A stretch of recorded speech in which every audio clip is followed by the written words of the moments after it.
Bonjour à tous, je suis ravie de vous retrouver aujourd'hui et aujourd'hui c'est une vidéo différente puisque je vous fais un petit tour de mon appartement pour vous présenter ma petite jungle urbaine qui m'accompagne. La végétation et la nature est importante pour moi, je m'entoure de beaucoup de plantes, je trouve qu'un intérieur qui est rempli de ces magnifiques présents de la nature donne un aspect plus vivant, plus joyeux, nous émerveille et nous apporte aussi à porter attention à et à prendre patience, à observer de pousser. Bref, pour moi c'est une vraie source de joie et sans plus attendre parce que ce sera une vidéo qui sera assez longue, on commence tout de suite et je vous dis à tout à l'heure.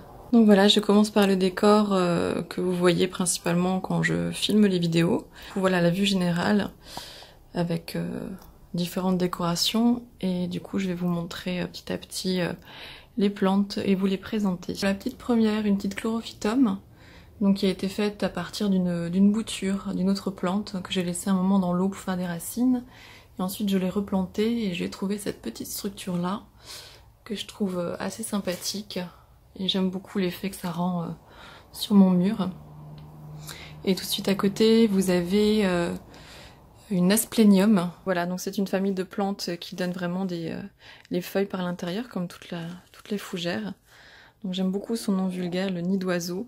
Il en existe différentes variétés et celle-ci, je l'ai trouvée dans un événement qui s'appelle Plantes pour tous. Mais après, un conseil en tant qu'ancienne professionnelle des plantes, c'est vraiment quand vous achetez les plantes, ne vous précipitez pas sur l'achat des cache-pots directement qui pourraient leur convenir. Parce que bien souvent, elles ont souvent été dans ce pot-là, c'est juste limite, et elles ont besoin d'un bon rempotage. Et bien sûr, toutes mes plantes sont dans des pots à leur taille, ou un peu plus grands. Donc quand on rempote la plante, on compte plus de centimètres sur les côtés, de chaque côté. Et un peu plus sur la profondeur pour vraiment qu'elle soit bien et toujours mettre des billes d'argile aussi pour drainer et leur enlever le trop plein d'eau. Attention justement à l'eau. Donc Monsieur Keiji, qui admire beaucoup les plantes et fait la misère à certaines, est surtout très intéressé, n'est-ce pas monsieur? Voilà, donc on retrouve les plantes partout, hein, même sur le coussin. C'est une plante qui est en photo, c'est un caoutchouc. Et je ne peux pas l'avoir à domicile parce que c'est vraiment une plante qui est très toxique pour les chats et j'aurais vraiment peur pour eux. Donc là, je vous montre vite fait que j'ai beaucoup de plantes en extérieur. Je vous les présenterai tout de suite après. Et là, je vais vous montrer tout de suite, donc du coup, le petit plateau avec mon téléphone professionnel à côté. Pareil, couvert de plantes et d'une fleur de vie. Une fleur de vie dont je vous parlerai aussi tout à l'heure parce que la majorité de mes plantes ont des fleurs de vie en dessous. Et pour ceux qui ne connaissent pas, donc c'est ce symbole-là de géométrie sacrée et qui marche vraiment magnifiquement bien. Je l'ai testé avec des graines en le mettant sous des plantes et elles sont vraiment en pleine forme. Ceux qui en ont poussent vraiment plus vite. Donc ici j'ai juste un petit lierre, un petit dracena, donc tricolore, et ici c'est j'en ai plusieurs ici, c'est du Crassula ovata, donc vulgairement l'arbre de jade, qui a fait des petites pousses. Donc j'ai simplement des feuilles qu'on récupère et que l'on pose à même la terre dans une petite serre qu'on humidifie de temps en temps, et petit à petit il faut être vraiment patient, mais les petites racines apparaissent et ensuite ils poussent correctement. Donc, je sais pas si je peux vous montrer, voilà. Ça a vraiment bien poussé, je suis assez contente. Voilà donc une autre vue de l'appartement. Sur ce mur, c'est beaucoup de plantes, beaucoup de choses. Je commence par le bas. Petit aparté pour vous montrer du coup ceci, parce que là je récolte beaucoup de choses dans la nature, dans la forêt, comme le bois à côté. Pardon Keiji. Et donc petit aparté aussi pour les gens qui essayent de faire des boutures, le saule fonctionne très bien. Je pense que je peux vous le montrer si je prends une branche. Voilà, vous allez voir les racines. Pardon, c'est une taille. Donc du coup ça donne beaucoup de racines. Et donc vous le récoltez, vous le mettez dans l'eau pendant 15 jours, vous laissez macérer et ça donne un très bel hormone de bouturage pour démarrer des plants. Et voilà, si vous le laissez dans l'eau, ça prend racine très rapidement et vous pourrez ensuite le replanter dans un pot ou dans votre jardin. Mais attention tout de même à ne pas le planter trop près des maisons parce que les racines sont très puissantes et cassent les tuyaux, les tuiles, etc. C'est une petite pilea qu'une amie m'a offerte. C'est une bouture de sa plante et elle est là depuis 1 mois et demi je pense et elle m'a déjà fait 3 petites feuilles. C'est une plante vraiment rigolote, on la voit beaucoup sur Pinterest, tout ça, mais j'hésitais à en prendre une, mais en format petit, je trouve ça vraiment très mignon. Et elle se plaît bien. Encore un petit bébé jade, arbre de jade, donc un Crassula ovata. Et la grande plante, donc celle-ci je l'ai depuis peut-être 2 mois. Oui, et elle m'a déjà fait les 4 branches que vous voyez qui dépassent, elles étaient vraiment inexistantes à son arrivée, donc elle fonctionne vraiment très très bien. Et ouais, donc c'est un Zamioculcas. On a aussi un petit Sansevieria, un Sansevieria qui s'appelle Dragon Finger. Et le pauvre, je le trouve magnifique, mais le pauvre se fait croquer les morceaux de feuilles par Monsieur Keiji. C'est vraiment, mon autre chat est vraiment plus calme, mais c'est vrai que lui adore grignoter certaines plantes. Il y en a qui touchent pas du tout, et il y en a où il adore les grignoter, donc je m'assure toujours qu'elles ne soient pas non plus toxiques pour lui. Sur l'étagère juste au-dessus, vous avez un philodendron, un pothos, donc celui qui est bicolore, juste à votre droite. Et ça aussi, c'est une bouture que j'ai faite d'une plante qui a mis du temps, enfin, il a fait des racines très rapidement dans l'eau, mais il a mis du temps à faire cette petite feuille qui nous a donné récemment, simplement parce qu'il était coupé en fait, et que ça vient d'une feuille qui donne une feuille, qui donne une feuille, c'est une continuité. Et donc, il était cassé, donc il a mis du temps, mais je suis assez contente parce la feuille est bicolore et panachée. Et quand elle est panachée, c'est qu'elle a vraiment de la lumière pour cette variété-là. Sinon, elle fait des feuilles vertes. Donc, je suis contente. Et donc, du coup, si vous vous demandez ce que c'est là, c'est du coco. D'un coco nucifera que j'avais acheté qui est mort. Du coup, dans le souci de ne pas gâcher, j'ai récupéré la fibre de la coco pour pouvoir le donner aux plantes qui en ont besoin. Donc ici aussi un Crassula ovata, mais version plus grande, et un petit avocat qui trempe ses fesses dans l'eau en attendant de faire partir des racines et d'être replanté par la suite. Et donc là, tout simplement, vous avez un petit areca qui est arrivé ici il y a maintenant 2 ans. Et le pauvre, je l'appelais le kamikaze, que j'avais des plantes qui étaient vraiment délicates. Et si vous voyez, il y a des feuilles qui sont grignotées. Et les chats se sont donnés à cœur joie, j'avais vraiment mal au cœur. Et j'ai décidé quand même d'installer des étagères et de pouvoir le monter en hauteur pour qu'il puisse reprendre rapidement et tranquillement. Donc là, il a fait des belles nouvelles pousses et il en donne encore une sur le côté. Donc il va très bien. Et là, sur l'étagère qui est tout en haut, donc vous avez du lierre à droite à côté du petit nichoir que j'ai récolté en forêt et que j'ai mis dans justement de l'eau de saule pour favoriser l'enracinement. Et ensuite, on met de l'eau normale et puis on change régulièrement. Et il fait ses racines petit à petit en être replanté. Un autre lierre à droite panaché, d'une variété différente que j'ai sur ma table. Et ensuite c'est un Chamédora, je sais jamais le nom, qui se porte bien mais qui demanderait justement d'être rempoté rapidement, mais je vais toujours pas trouver le bon pot et le bon cache-pot qui pourrait bien aller. Donc là je vous montre une autre partie qui est attente à la cuisine, donc ce qui se trouve juste en face du canapé. Vous avez un palmier dont j'ai oublié le nom, qui se porte très bien et qui fait des feuilles. Bon, il prend bien son temps. Vous pouvez voir quand même des petites pousses comme là, il fait des feuilles vraiment tranquillement, mais il se plaît beaucoup. À côté c'est un Monstera. Un Monstera, j'adore cette plante, vous savez, c'est les feuilles qui sont vraiment bien découpées. Mais là il me fait 2 petites feuilles. Je l'ai pris petit, et petit les feuilles ne sont pas découpées. Je l'ai pris petit et rempoté parce que c'est une plante qui est toxique pour les chats. Ils ont tendance à jouer avec, à vouloir jouer avec.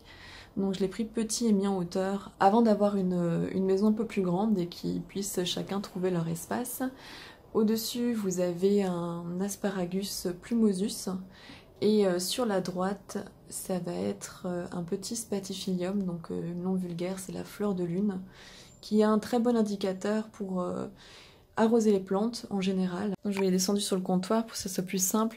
Donc pour vous expliquer, donc le Spathiphyllum, ces petites fleurs là en fait, vous montre vraiment quand ils ont soif, ils ont tendance à pencher leurs feuilles à faire ça. Alors ils ne sont pas morts, hein, comme le basilic quand ils font ça, c'est juste au secours, j'ai besoin d'eau. Il suffit de le prendre, de le mettre, lui tremper le pot dans l'eau pendant 5-10 minutes, ensuite de bien laisser égoutter et ensuite on le couche. C'est vraiment une astuce, beaucoup de personnes perdent comme ça du basilic, il faut vraiment le coucher, le laisser... pour faciliter la remontée de la sève dans les feuilles et ça reprend vraiment plus rapidement et ensuite on peut le remettre en place. Mais c'est un bon indicateur et c'est aussi une plante qui supporte d'être facilement mise à l'ombre. Donc voilà, pour les gens qui n'ont pas beaucoup de lumière. Bien sûr la lumière est très importante pour les plantes, mais bon, c'est une plante qui pourra peut-être s'épanouir. Si elle ne marche pas en tout cas, sachez qu'aucune ne marchera, ça c'est sûr. Et donc pour vous donner une idée de la surface, donc voilà, j'ai 2 grandes fenêtres, donc une de ce côté, je vous présenterai ensuite les plantes qui sont juste ici. Je vais d'abord vous montrer celles qui sont en extérieur, donc voilà, plein Paris, mais un grand besoin de plantes. Donc voilà, je vais essayer d'aller rapidement. Donc ici j'ai un framboisier qui me fait déjà des petites fleurs, des magnifiques petites fleurs, un framboisier des montagnes, j'espère qu'il va bien se plaire ici. Ici c'est une tomate cerise que l'on m'a offert hier, donc on peut voir et admirer que les feuilles ne vont pas bien du tout, mais j'ose espérer qu'elle va reprendre. Je l'ai fait boire beaucoup, mais j'espère qu'elle va reprendre. Là j'ai une sauge qui est magnifique et qui me donne, qui commence à me donner des fleurs, sauge médicinale, officinale, et c'est parti de petites graines que j'ai plantées il y a 1 an et demi. Et elle a mis du temps à pousser, mais là elle est vraiment magnifique, vraiment magnifique. Et juste à côté, donc j'ai le résultat de glanage, donc que je fais en octobre pour la décoration intérieure de saison. Donc on a un petit chêne qui a poussé et un petit marronnier juste à côté. Donc ils sont là en attente de maturation et de leur trouver un jardin, ou peut-être quand je déménagerai. Là j'ai une grosse potée de fraises, donc il y a 2 variétés différentes à l'intérieur. Ça partait de 6 pieds à la base et ça a vraiment beaucoup donné. J'ai vraiment beaucoup de pieds de fraisier, j'en ai donné également beaucoup. Et voilà. Donc j'ai une jardinière que j'ai commencé à installer parce que je dois aller encore à un événement pour récupérer d'autres plantes aromatiques principalement. Donc là vous avez une lavande à fleurs blanches, je ne connaissais pas. Un petit lierre ornemental. Ici vous avez de la ciboulette bio avec une ciboulette plus ancienne derrière, bio également, qui arrive vraiment en fin de vie au bout de plusieurs années.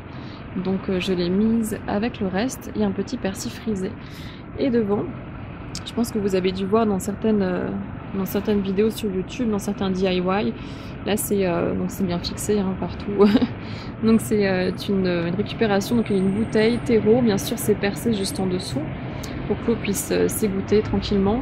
Donc là c'est une petite bébé coriandre qui était de l'année dernière, parce que c'était rempli de coriandre l'année dernière, qui pousse seulement maintenant. Et j'ai rempli de radis, donc pour pouvoir en avoir cette année avant de changer.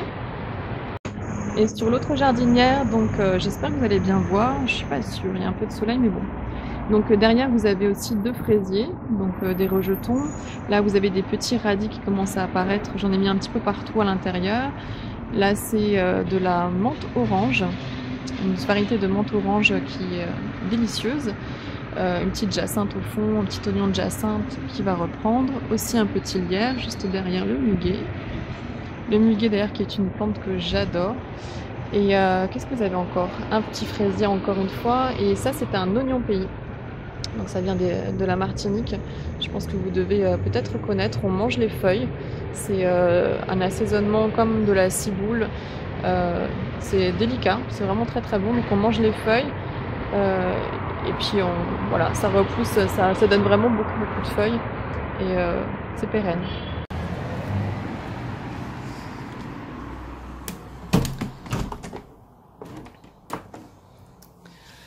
Ah oui, donc voilà, bon exemple, j'ai replacé la petite serre et donc du coup je vous montre que voilà, je fais des fleurs de vie qui sont du coup sous mes plantes. Et là c'est une des petites serres, donc là les pots sont vides, là ce sont des petits citronniers que j'ai remis hier.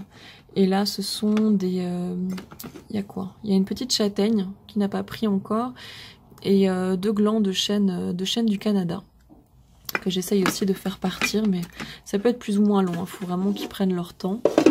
Donc, il faut être patient. Hop. Du coup, je vais vous montrer ce que j'ai dans la serre. Donc ici j'ai des petites tomates cerises que j'avais semées, parce que l'autre, comme je vous le disais, on me l'a offert et je voulais le faire moi-même. Les premiers n'ont pas marché, parce que je pense que les graines sont anciennes, celles-ci commencent, donc je les ai rempotées en des pots plus grands. Bien sûr, individuellement ça aurait été mieux, mais problème d'espace, donc on essaye de faire comme ça. Devant vous avez du prunus, donc c'est des arbres... Donc petit arbre que je tente de faire partir, mais pareil je pense que les graines sont vieilles. Juste à côté là c'est du persil qui commence à arriver, mais que je vais rempoter assez profondément parce que là il file. On dit qu'il file quand ils font des longues tiges comme ça, c'est vraiment peut-être un peu trop chaud pour lui. C'est quand même que j'ai reçu pour la Saint-Valentin et bon, il me fait des feuilles, je l'ai mis là parce qu'il se sentait pas bien nulle part. Et là, bon, il a un problème d'espace et il est un petit peu sur la fin. Il était déjà assez malade. Ici, on va avoir des graines de cocopelli. C'est du piment, donc habanero red, du piment qui commence à partir, piment très très fort. Moi, je n'en mange pas, mais bon, monsieur oui. Et ici, vous avez des boutures juste derrière, de gros thym. Donc pareil, si vous ne connaissez pas, je ne pense pas, c'est un aromatique qui vient des Antilles. Et donc là, les boutures, je suis assez contente parce que ça prend. J'ai récupéré un pied et j'ai bouturé. Donc là, le pied, les deux boutures prennent très bien, les petites feuilles commencent à pousser. Donc je suis assez contente et j'essaye de l'acclimater en extérieur pour le pied mère. Et juste à côté, c'est une plante dont je ne connais pas le nom, que je pensais morte, que je trouvais magnifique, mais quand on prenait les feuilles, elles tombaient directement. Et là, j'ai eu la chance et la joie de découvrir qu'elle me faisait... Je sais pas si... Voilà. La joie de découvrir qu'elle me faisait des petits bébés. Elle était repartie. Donc la serre lui a fait grandement du bien. Juste à côté, bon, de l'herbe à chat. L'herbe à chat qui arrive sur la fin, qui jaunit un petit peu. Bon, elle est moins jaune qu'elle en a l'air à l'écran, mais... Donc de l'herbe à chat pour les petits chats. Ici, vous avez un bananier nain. Donc pareil également, je l'ai récupéré à l'événement Plantes pour tous.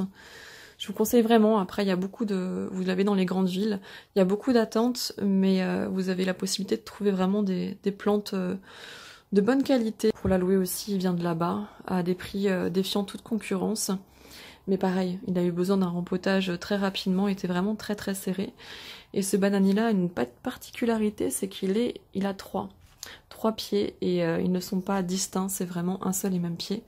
Donc j'ai décidé de le laisser faire sa vie et de lui laisser ses 3 pieds. Juste à côté, donc vous avez une aloe vera d'une variété que j'adore, qui a vraiment un vert très intense. Bon, les morceaux sèches, je l'avais pris à la base que les morceaux de celle-ci étaient vraiment sèches et je me suis dit bon, je veux pas qu'elle finisse à la poubelle, je la prends. Mais ça tombe bien parce que Keiji, encore une fois, croque les morceaux et c'est assez toxique pour les animaux. Donc du coup, je laisse les morceaux sécher, comme ça il croque que le sec et il arrête très rapidement et ça préserve la plante. Donc elle est bio. Elle est 100% bio, culture naturelle. Ici, on voit une petite pousse qui arrive. Donc, plante médicinale magique pour ceux qui connaissent l'aloe vera. Bon, j'ai pas envie de m'en servir tout de suite, ça me fait mal au cœur. Je préfère la laisser grandir beaucoup avant d'en prendre un morceau. Et juste à côté, donc, ce sont des citronniers bio, donc issus de petits pépins que j'ai fait pousser, donc c'est très simple.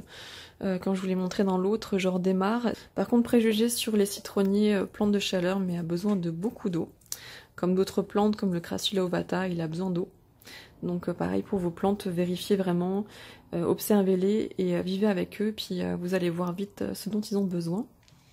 Donc très simple, on récupère les pépins, on les rince à l'eau, on les laisse tremper. On les met dans la terre, on les aligne, enfin on les met comme on veut, et on recouvre d'1 ou 2 cm de terre et on arrose régulièrement. Toujours faut maintenir humide la terre. J'ai une orchidée, d'ailleurs j'en ai une autre là-bas. On doit faire depuis décembre, un peu plus d'1 an que je l'ai.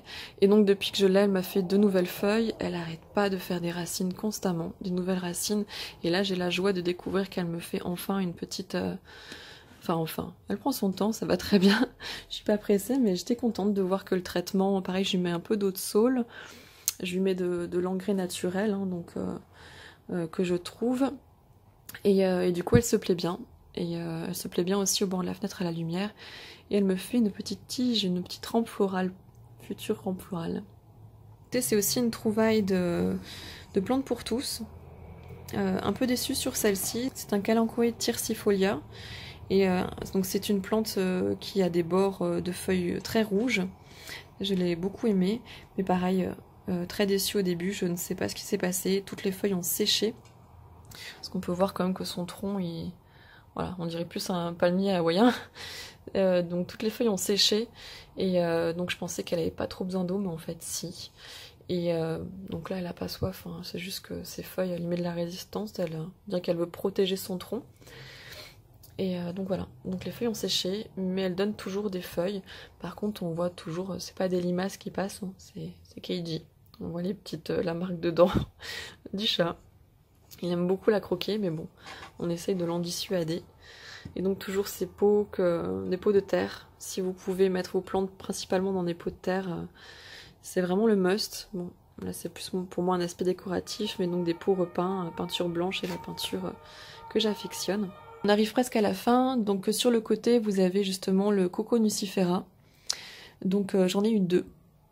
Un l'année dernière que j'ai adoré, qui était énorme et qui m'a fait des feuilles magnifiques, et en octobre, en plus novembre, les feuilles ont commencé à brunir sans raison. J'ai essayé de me renseigner, de lui changer de peau, de faire le nécessaire, mais rien n'a fait, il a complètement séché. Du coup j'ai voulu réitérer l'expérience et en prendre un autre, et il a très rapidement aussi noirci, donc j'étais vraiment très triste, que pour moi les plantes, j'y tiens beaucoup, et j'ai vraiment à cœur qu'elles grandissent et qu'elles s'en sentent bien. Donc voilà, donc c'est vraiment quelque chose que je réessayerai. Pour l'instant je l'ai laissé ici, mais pareil je vais récupérer la fibre, toute cette fibre à l'intérieur et la coco, pour pouvoir nourrir d'autres plantes qui en auront besoin dans le terreau. Donc vous voyez tout ça c'est de la fibre de coco que vous payez cher dans le commerce, mais qui est vraiment efficace pour d'autres plantes. Juste à côté donc on a une autre Sansevieria. C'est la dernière arrivée. Pareil, Keiji a déjà commencé à lui croquer les bouts de feuilles, donc j'ai recoupé un petit peu. Et voilà, une petite pousse aussi qui arrive. Voilà, on parle du loup. Tu veux manger les plantes?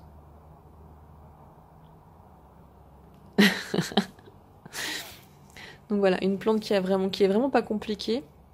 Pour les gens qui n'ont pas la main verte, elle demande quand même de l'eau, hein, parce que quand je l'ai récupérée, là il y avait une feuille qui était un peu séchée sur le bord, enfin c'est séché mou, et quand elle fait ce type de syndrome, ce n'est pas du tout qu'elle a trop d'eau, c'est justement qu'elle a beaucoup manqué d'eau. Donc arroser quand même, et ensuite laisser bien sécher entre deux.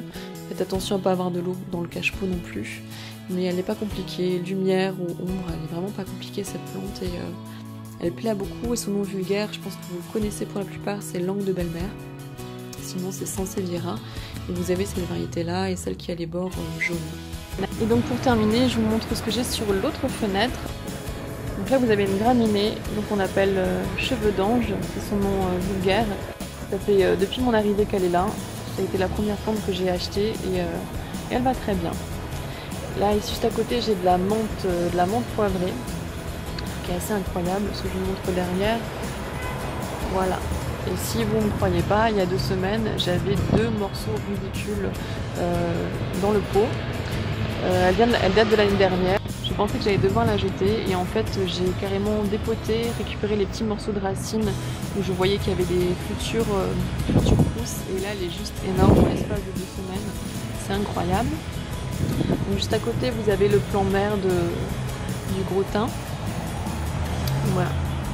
Donc j'essaie d'acclimater pour les temps de printemps et d'été, que je rentrerai bien sûr à l'automne. Donc c'est un feuillage assez dufteux. Et donc ça sent le thym, un mélange de thym et d'origan. À côté, une petite hellebore, donc qui est vraiment énorme au niveau des fleurs qu'elle m'a données. Et j'arrête pas de la rempoter, elle n'arrête pas de grandir. Mais donc si vous connaissez pas, c'est la rose de Noël, la vraie rose de Noël. Elle donne des fleurs blanches magnifiques, surtout en hiver, et ensuite elles deviennent vertes avec les petits fruits. Et ensuite ça sèche. Un énorme pot, donc là c'est le dernier gabarit que je peux mettre sur mon couloir de fenêtre. Donc du thym, pareil, qui est arrivé très petit, qui a beaucoup grandi. Et pareil pour le romarin à côté, il est arrivé très petit, il a bien grandi et il m'a fait un hiver rempli de petites fleurs. Et il va très bien. Donc, je les ai rempotées récemment, mais ce sera le dernier rempotage avant de les mettre dans un autre jardin. Et pour finir, jardinière vide pour le moment, mais que je vous montre quand même parce que je vais vous faire un update, je vais la compléter. Donc ici c'est une petite pivoine blanche de Chine, donc récemment arrivée, l'oignon pays aussi qui se porte très bien, ça a passé d'ailleurs tout l'hiver dehors et ça a pris la neige et il n'y a pas eu de problème, il est gelé tout ça, et le petit lierre, mais voilà, on voit une petite prophétie qui arrive. Mais du coup je vous montrerai l'après parce que du coup ça va être complété. Et voilà, je vous ai présenté toutes les plantes de ma maison, j'espère que cela aura pu vous inspirer, que vous aurez appris des noms de certaines plantes que vous recherchez, ou vous aura aussi donné des trucs et astuces pour pouvoir vous créer votre propre jungle urbaine. En tout cas, j'espère que vous avez apprécié cette vidéo, si c'est le cas, n'hésitez pas à laisser un pouce bleu dessous, et on se retrouve à la semaine prochaine pour un nouveau vlog et un nouveau tour cette fois-ci de la maison. Bonne soirée!